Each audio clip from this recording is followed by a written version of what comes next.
Hello, this is Don and Gina with Focused Healthy Family, and we've come to the close of 2022. This is our first year of doing this podcast, and thought it would be good to do the best of Focused Healthy Family podcasts. Check out the podcast this week. We're sharing one every day, looking back on some of our favorites from the year, some of the interviews we did and the conversations we had. We'd love to know what conversations we can have for the new year. Don and I already have some things that we're planning, people we've interviewed that we'll be sharing. And today, you have another of our look backs of the best of Focused Healthy Family 2022. And we want to wish you a happy holidays and the hope for a prosperous New Year's in 2023. We hope you enjoy this one.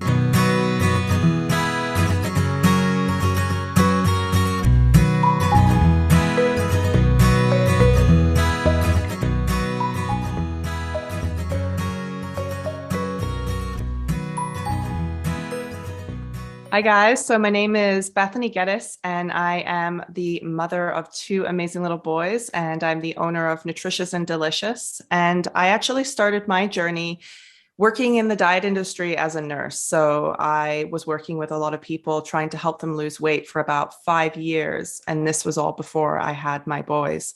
So that was my journey where I started, and I ended up actually wanting to help people further with their nutrition and their weight loss. So what I noticed in the diet industry was that people were actually really struggling with their mindset around food, and actually being able to help them was something that made me really passionate wanting to do my business. So Nutritious and Delicious came from that, and it was created around holistic nutrition and mindset today. In between all of that, I actually became a mom. So after I left the nursing industry, I became a mom to two amazing little boys. My first, I had very bad postpartum depression with, and I really used my skills as a nurse and looking at the mindset factors for myself. And that really helped me get through some of the toughest times. And then when my boys were 3 and 5, I actually became a widow as well. So I have a lot of personal experience working around, trauma with a lot of people as well. And I'm super excited to be on here today talking to Dawn and Gina. And I'm looking forward to this podcast today. Thank you, guys. Thank you. Hello, this is Gina and Dawn with Focused Healthy Family. This is podcast number 17. And today we're talking with Bethany Gettis from Nutritious and Delicious. But before we get into the interview, let's hear a word from our sponsor. Today's podcast is sponsored by Q Sciences. Don and I discovered that the supplements we were taking and giving to our children were not being absorbed properly. I was very excited when I found Q Sciences. I was impressed with the quality of the products and that they provide maximum absorption. They have a variety of products, including a Q Max product, which is a combination of 3 products, including vitamins, minerals, and a probiotic.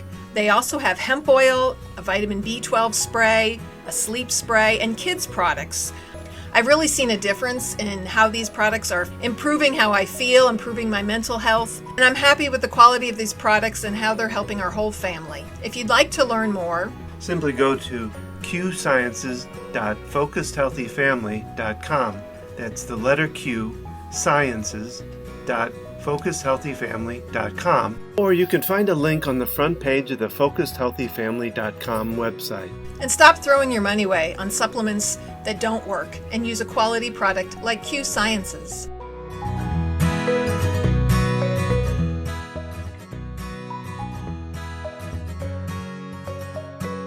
And we're back. So, Bethany, thank you for being part of this. I'm kind of excited to talk about this because it's about food. Yeah, I love it. And the struggles that we go through a lot of kids go through at dinner, which, I come from a family of, I had 5 other siblings. And so when food was put out on the table, you got it as quick as you could because you wanted to make sure you got a piece, for one. Yeah. And two, that if there was any left over, you wanted to be the one to get that one leftover or two leftover pieces. So, but I don't think I got any kind of uh, bad stuff off of that. I don't think now we're going to have to probe into that and see, So tell us a little bit more about, about your business and what you have to deal with in this subject.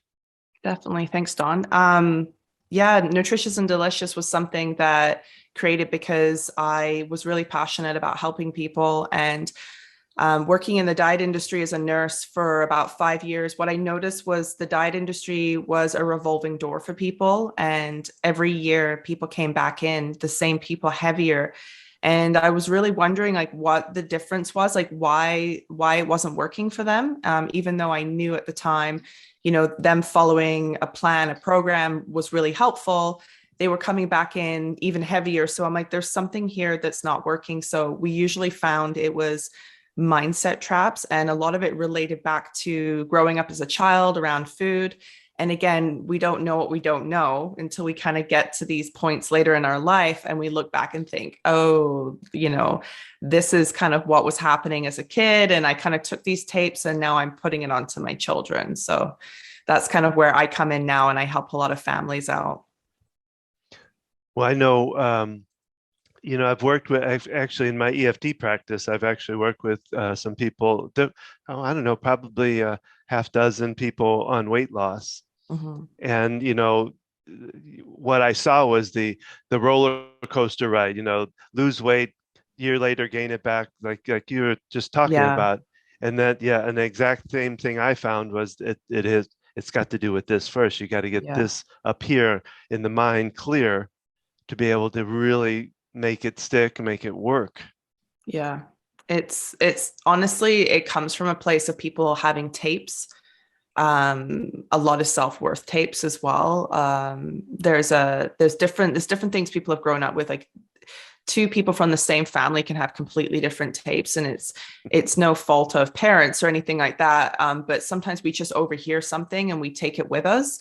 And this is where I think a lot of parents are struggling with their own kids at the dinner table and wondering why. And you got to remember, when you've got two different parents from two different sets of families, there's sometimes conflicts in the way, you want your kids to eat or not eat. And there's sometimes different preferences. Could be like nutritional imbalances, intolerances. Like there's a whole mixture of things that are going on. And people are realizing, I think, that not only are they having like their emotional tapes and everything around food, now it's becoming a power struggle at the dinner table with their own family. Yeah. I grew up in the 70s and 80s being told to eat every bite on my plate because there were starving children in Africa. And that idea of having to finish everything. I'm also from Italian family background. And so lots and lots of food and overeating. And I remember when our kids were young, just still having that mindset of you've got to eat everything. And somehow my brother and sister and I were not really picky eaters. I'm not sure how. We pretty much ate everything. And so I remember my own kids like being really particular about things. And I'm like, I'd always look at Don, this must come from you. Because okay, so there is something now. And just having to, and wanting to do things a little differently, right? After several years realizing, wanting to change these, but they're so ingrained in us. We don't realize how strongly this affects us. Okay, so we're getting into my psychology now, but I mean, now I'm thinking about it, and what happened a lot in my house was the arguments would begin between my mom and my dad. Yeah. And my dad would get frustrated and go, his favorite line was, "Dang it, the luck, I can't even eat without you complaining, and so it was always this, now I think about it, there was always this tension at the dinner table. There's a lot of emotion around food. Yeah. And it can be positive, negative, neutral. And I think that's where we need to get it to, is a neutral place, because there's a lot of good memories around food. Think about birthday parties and ice cream and cake, and there's enjoyment, right? Like, and then there's not enjoyment where you're sitting at the dinner table and you have to finish your dinner and like 2 hours have gone by and you hate this Brussels sprout that you're eating or whatever. And you're cursing this thing that you don't like. And you go into an adult and you're like, I don't eat that ever again, you know? So that's, I think, where a lot of people get to sort of being an adult and they're like, they'll kind of go to the extreme of, I don't like vegetables, I won't eat any vegetables, and they're kind of not being open to it anymore.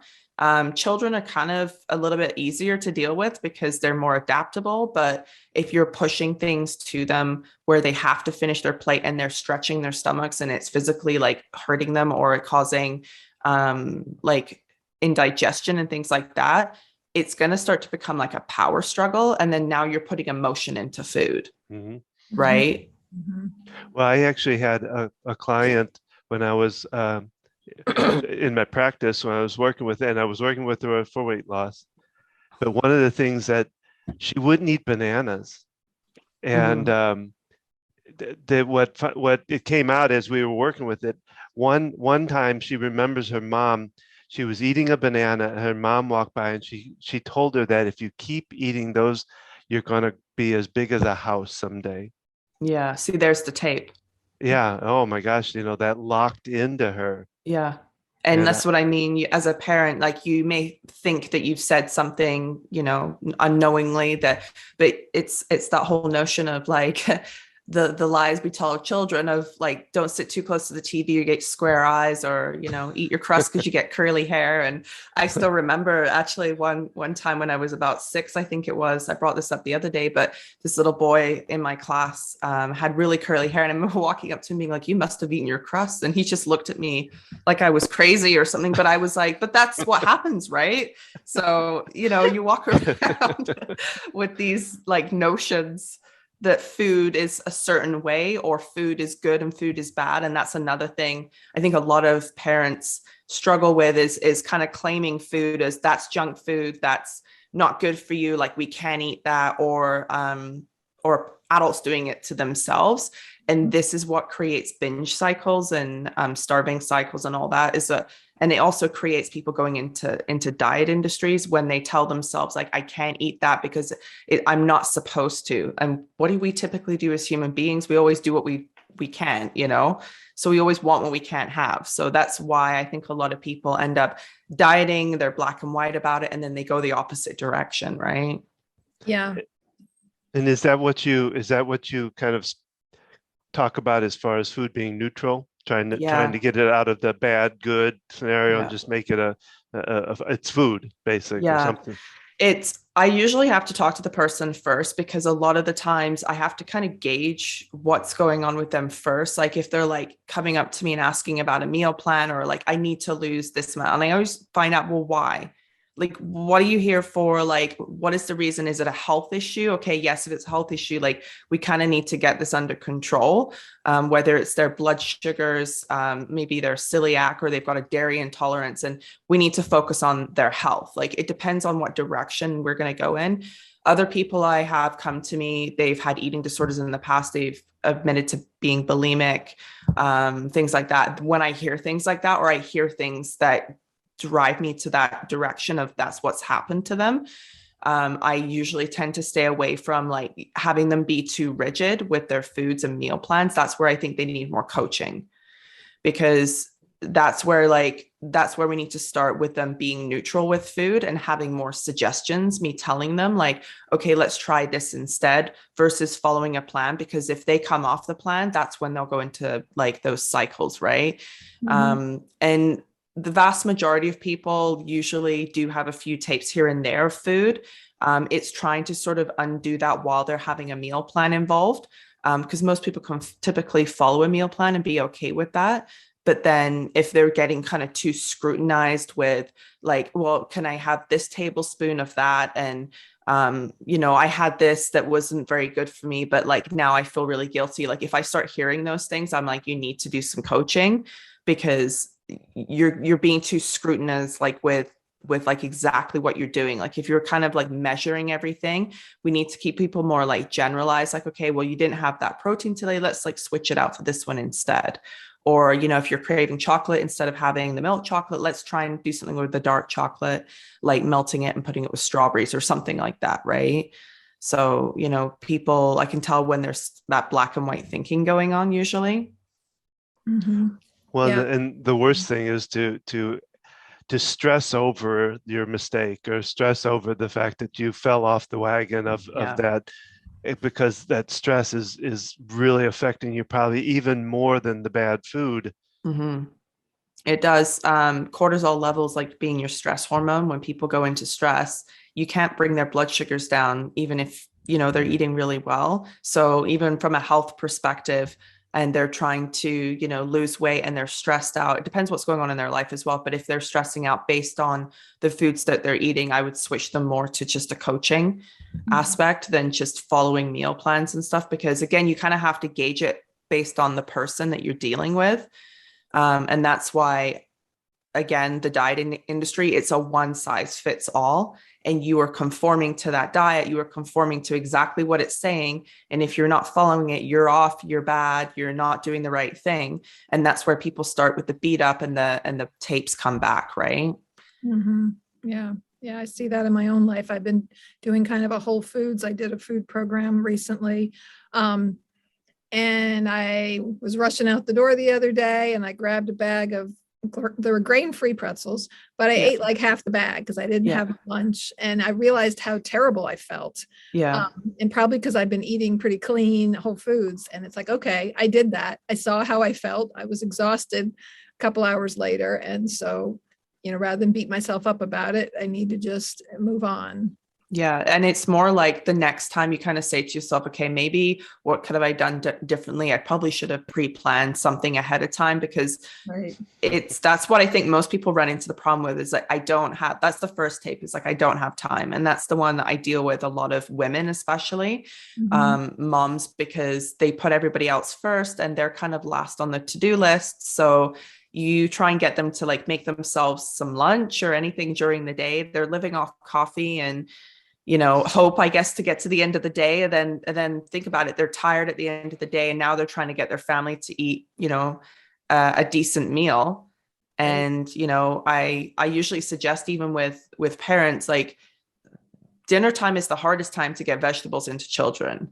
You're better off getting them in during the breakfast and lunchtime, because they're more hungry. They're more able to actually get that in. Dinner time, most kids and most parents are tired. So that's usually, I would say, the dinner where you want to kind of have it, it's a bit more relaxed. But I find people do the opposite, and then it becomes this battle at dinner time, right?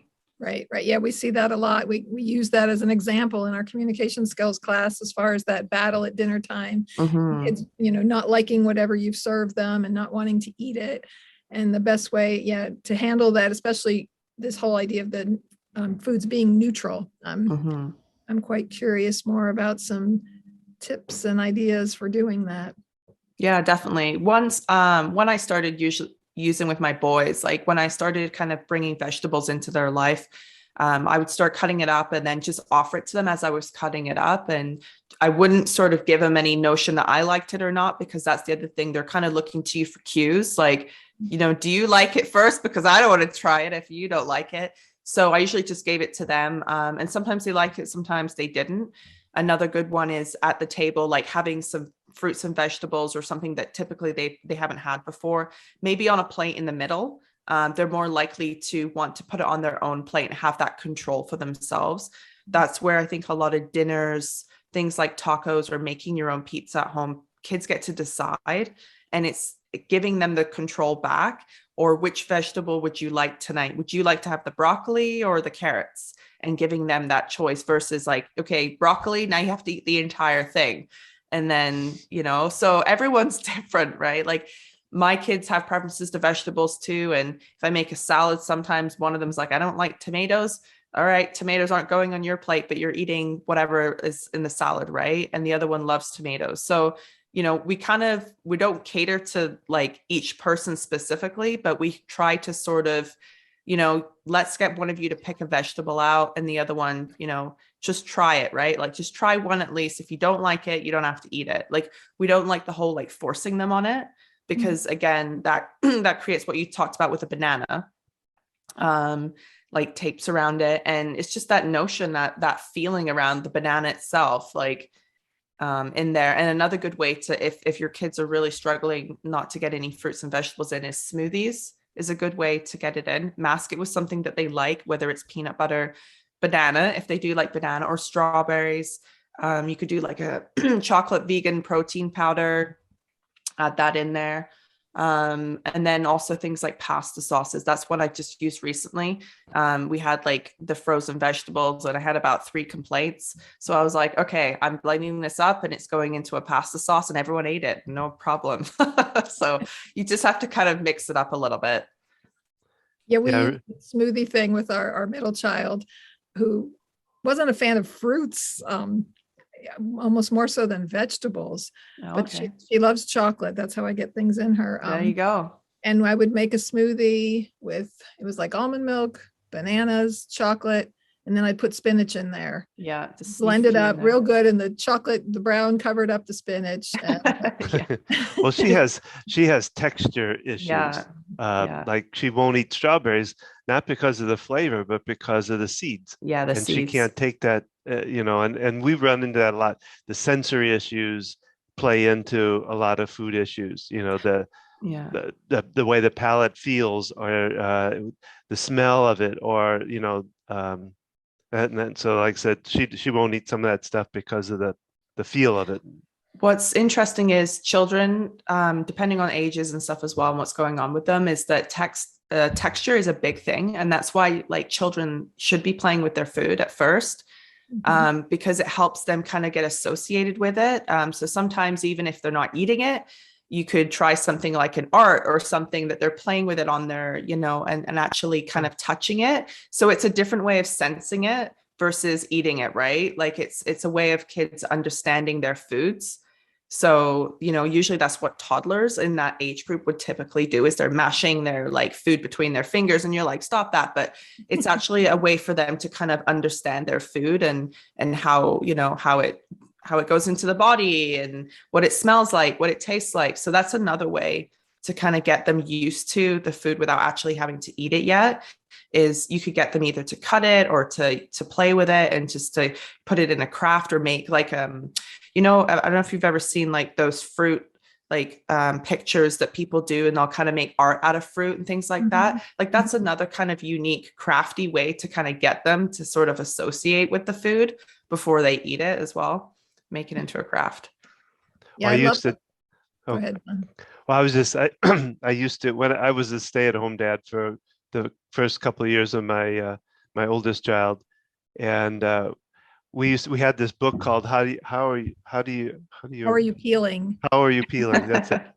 And it's just what you talked about, but it's picture book with different vegetables. I think even some fruits that they had carved faces into. So what we would do is we take the book with us going grocery shopping, and I would have my son pick.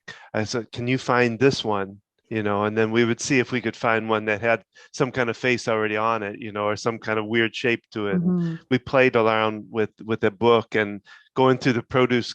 We'd spend probably half hour just in the produce section, just kind of looking for stuff and naming it and talking about what it tastes like and all of that. But he'll remember that. That's the thing. Like he'll remember that that good association to it, because of it. So that's like a really good memory that you're creating. So again, like you said, with the strawberries, whether, she's not wanting to eat them, she can still create good memories in a sense of crafting something with it, right? Or playing with it or doing something with it, right? Because that way it kind of still puts that good connotation to it. So she's more open to it later down the road.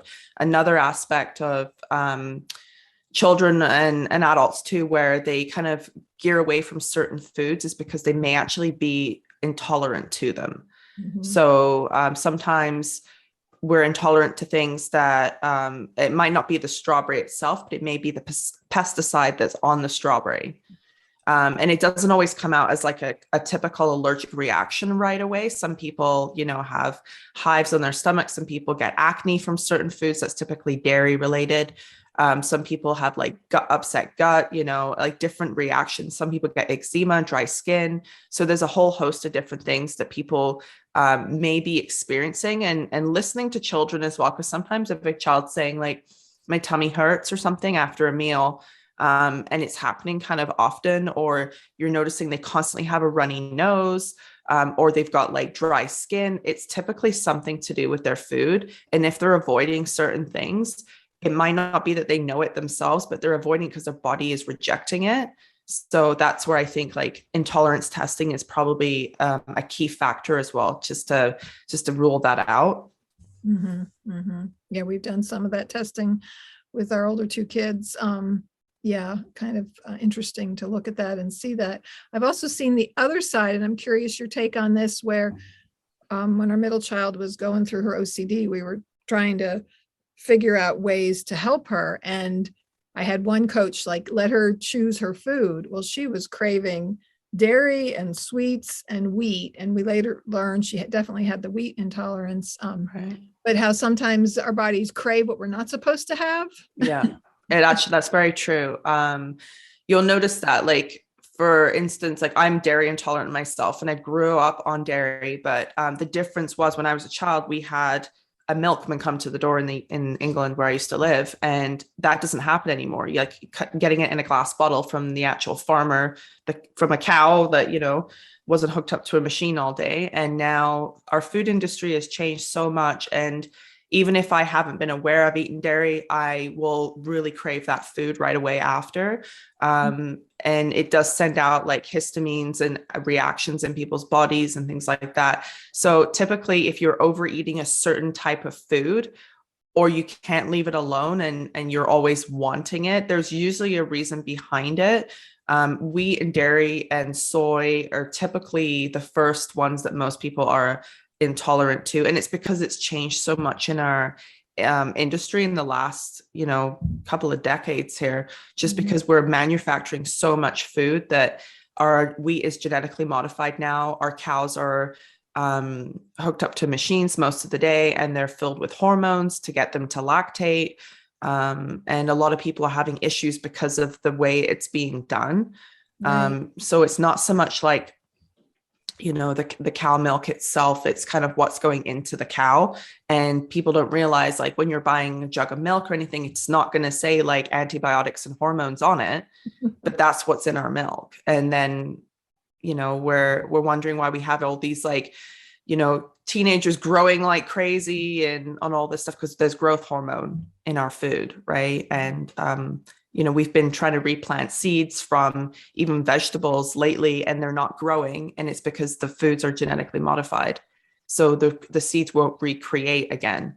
So that's interesting to see as well. Yeah. Is, our vegetables as well are kind of going that direction too. Well, that kind of brings up a thought for me, is that because one of your tapes is I don't have funds, the money part. And I'm kind of, curious is, what do you tell somebody that, like, I know organic and naturals and whole foods tend to cost more. Oh yeah. And so what I know, I work at a naturopathic doctor, and in fact, I'm at his office right now. Right. And he one thing he told us was, try to, as far as organic, go for the things that are the worst. If you can't afford to get all of it organic, get the hard shelled items. Don't worry about those as much, as he calls strawberries toxic bombs, because they absorb so much toxins and so much the pesticides and stuff like that. So I was curious your thoughts about when somebody comes to you and says, well, we really don't have a lot of money. What can we do still to protect ourselves? That's tough for a lot of people. And that's obviously come up in the last few years with everything, hiking through the roof, groceries and everything going right. So it's kind of pick your poison, basically, because like you said, with the strawberries and things like that, you want to go with what's called the dirty dozen. So the dirty dozen are things like spinach, strawberries, things that are more like open to being able to absorb these pesticides. The ones I would more look at, like, if anything, I'm going to get people to switch over to is, instead of drinking things like dairy milk that would have hormones and antibiotics in it, I would get them to switch over to things like either oat milk, almond milk, a hemp milk, and actually look at sort of the pricing is very similar for those. And you can get a lot of things on sale as well. Also, where you shop is a big one, because I'm an advocate of shopping at like more of a discount place, but you can still find the same products in those organic aisles. And I'd rather shop there and buy the exact same thing than go to like a high-end store and I'm paying another $2 or $3 extra for each item. So you think about adding up those items at the end of the till, you're going to be paying a lot more, right? So I think, first of all, choosing the right grocery store for yourself. Another one is to buy in bulk, especially your protein, whether you're buying tins of beans, lentils, or anything like that. That would be a fairly cheap way of getting protein in if you are like a vegan vegetarian. Meat, again, if you're trying to stay away from like meat that's like the antibiotics and all that kind of stuff that are fed to the cows and things like that. What we personally do is we actually go to like a butcher, a farmer, and we buy like a quarter cow that is grass fed. And yes, up front, the cost is a little bit more expensive, but when you actually break it down, we're paying a lot less than you would be at the grocery store, but we're holding on to a lot more meat and putting in a deep freezer and making sure we actually have all these chunks of meat for pretty much like it lasts us a good 6 months. So whether, 6 months you're going to the grocery store and you keep buying kind of meat over and over again, I can tell you that meat is going to get more expensive, just with everything going on, the transport for, bringing the meat in and all that kind of stuff, the gas prices, like it all contributes. So you're going to start to see a shift of people eating more vegan, vegetarian because it's cheaper. And I think that's where a lot of people aren't really understanding of where the protein is for vegan, vegetarian, because you have to pair them, pair proteins together, like rice and beans makes a complete protein. Eating them on its own, eating rice on its own or beans on its own isn't enough.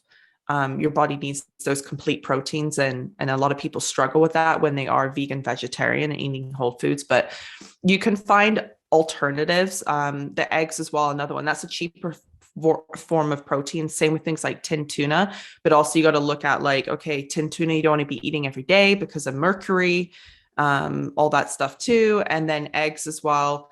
Eggs is one you could probably get away with pretty much every day.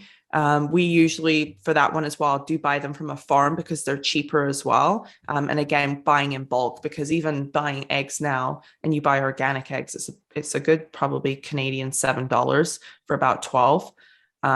So we usually buy flats, like 30 eggs or so, like from a farmer.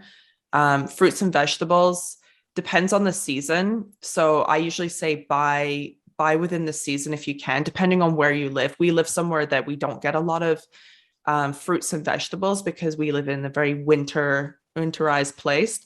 So I would usually suggest to people that are in like Canada, like the northern states, would be to buy frozen fruits and vegetables. It'd be a lot cheaper, and you can make a lot of smoothies, and their nutrients are really good still because they're usually flash frozen, but a lot cheaper. So like berries, for example, lately I went to the store and it was probably, I don't know, like it's been quite high, like $8 for a little tiny thing. So just go and buy like the frozen ones instead. So there's always ways around kind of the budget stuff as well. It just depends on like what your diet is already like right now.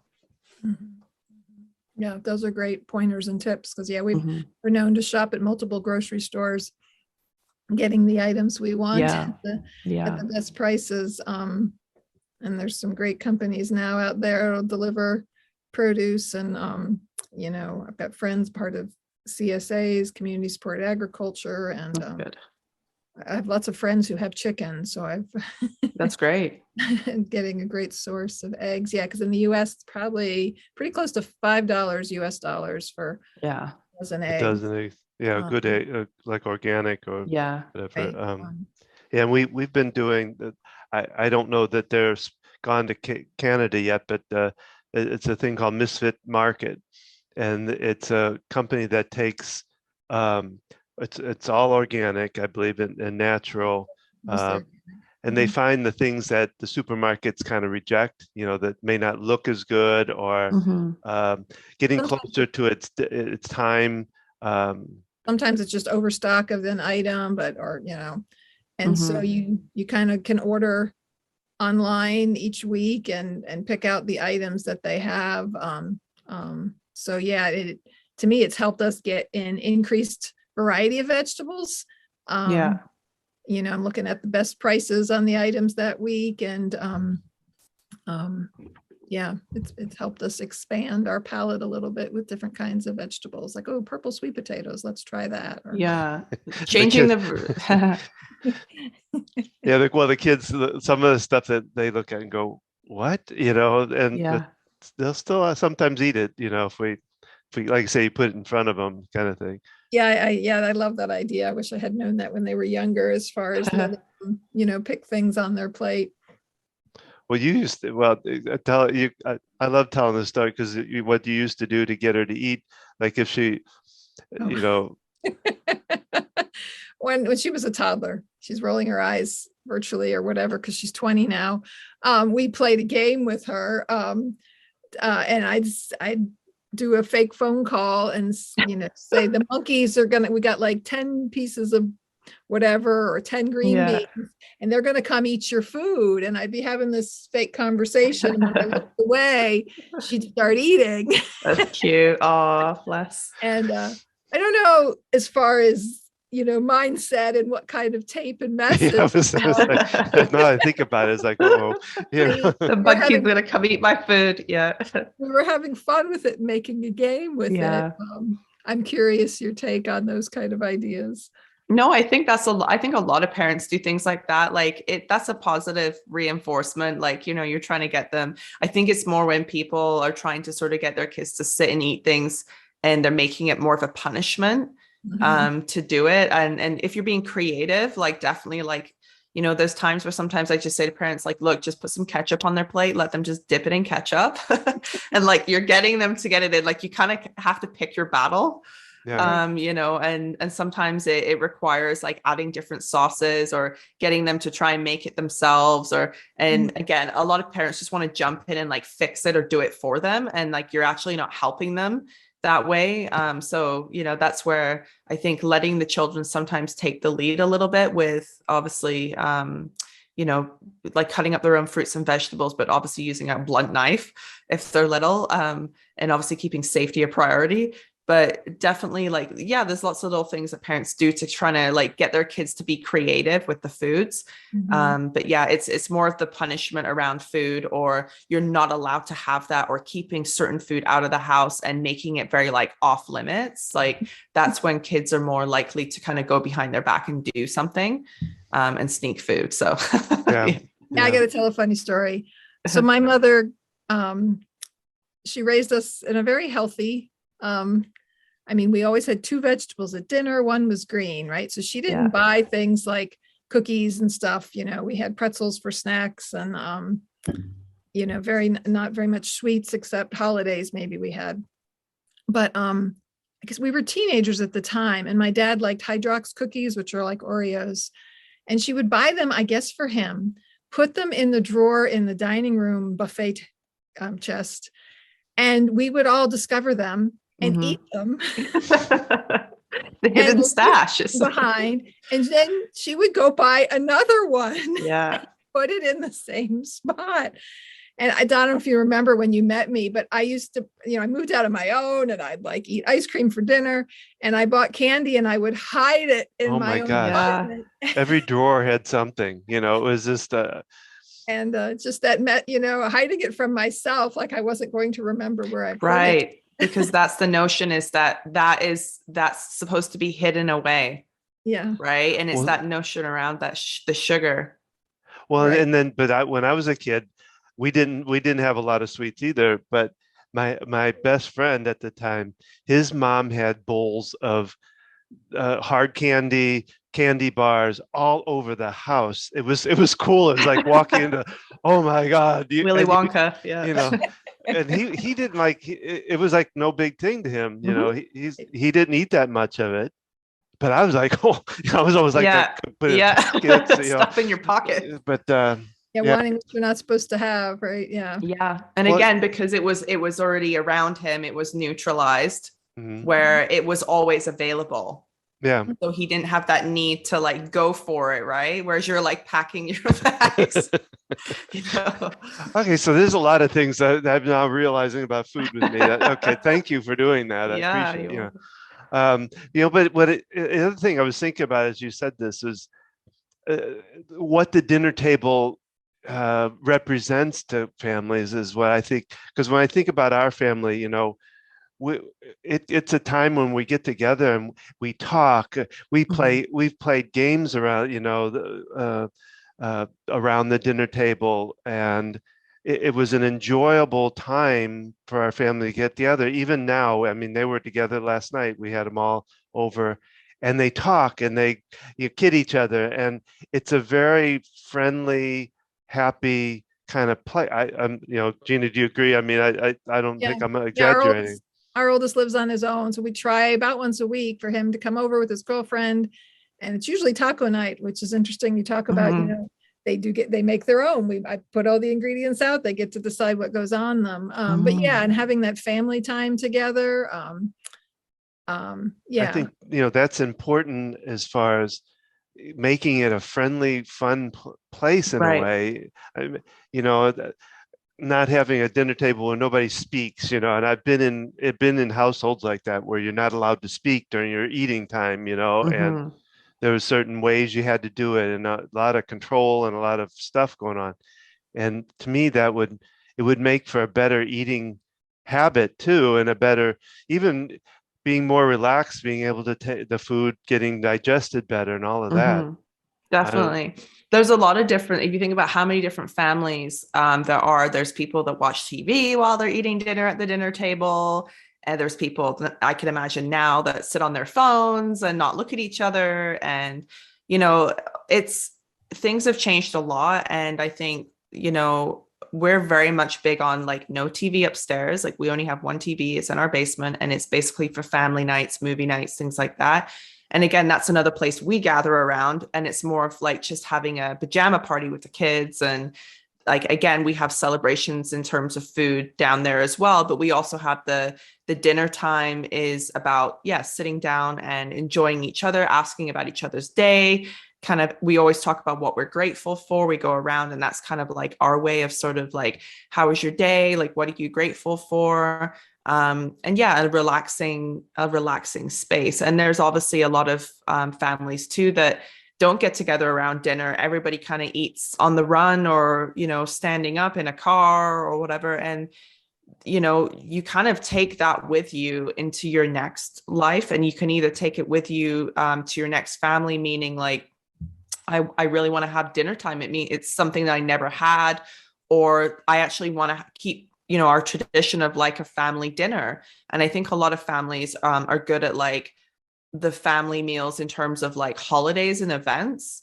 And we're much the hosts for things like that ourselves, like birthdays, events, all that kind of stuff. But we also on a daily basis, as much as we can, is get together at the dinner table and yeah, everybody eat together, right? Versus kind of everyone eating separately. So I think a lot of that has changed with like technology. And you think about how many kids are on screens now, trying to get kids away from like video games or being on their cell phones. And yeah, I could imagine.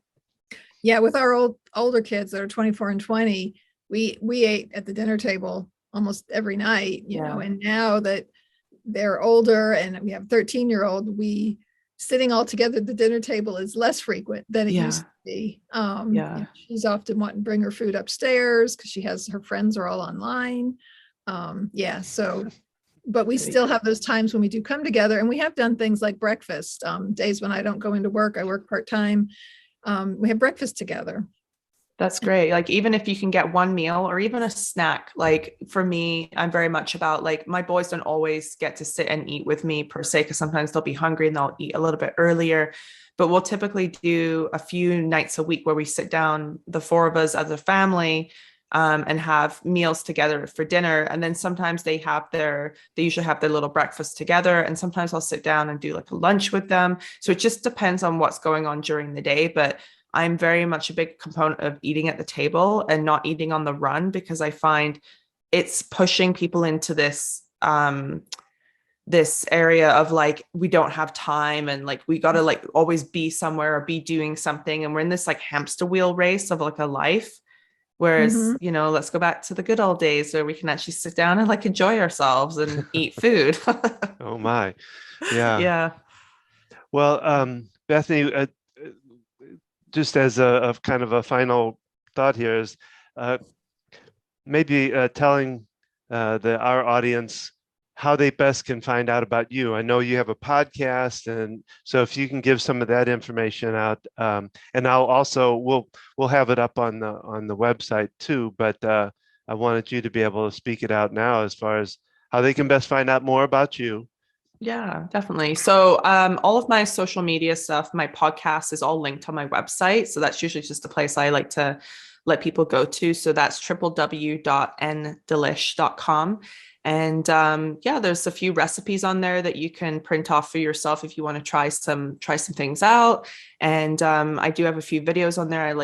We talked about earlier is about the 5 tapes, and that's pretty typical for a lot of families. I don't have time, I don't have the energy, I don't have the funds. And that's something really good to actually listen to as well, which is on the website too. Well, thank you so much, Bethany. We've enjoyed talking with you and getting all the ideas and information from you. And I know parents appreciate this because, like you said, dinner time can be a real struggle.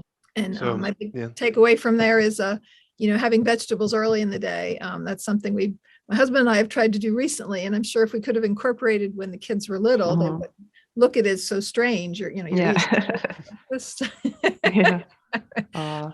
But thank you so much for being here. That's our podcast for today. We hope you have enjoyed it. We'd love to hear from you. Make sure to leave us a comment.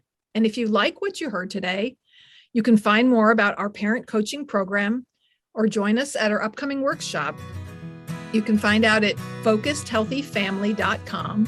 Follow us on Facebook at Focused Healthy Family. I have an Instagram account, Gina at Focused Healthy Family, and you can see the notes, Bethany Gettis's information, her website, there as well. So thank you. And thank you for being with us, Bethany. Thanks so much for having me. And remember, the way you handle your children today will affect their future.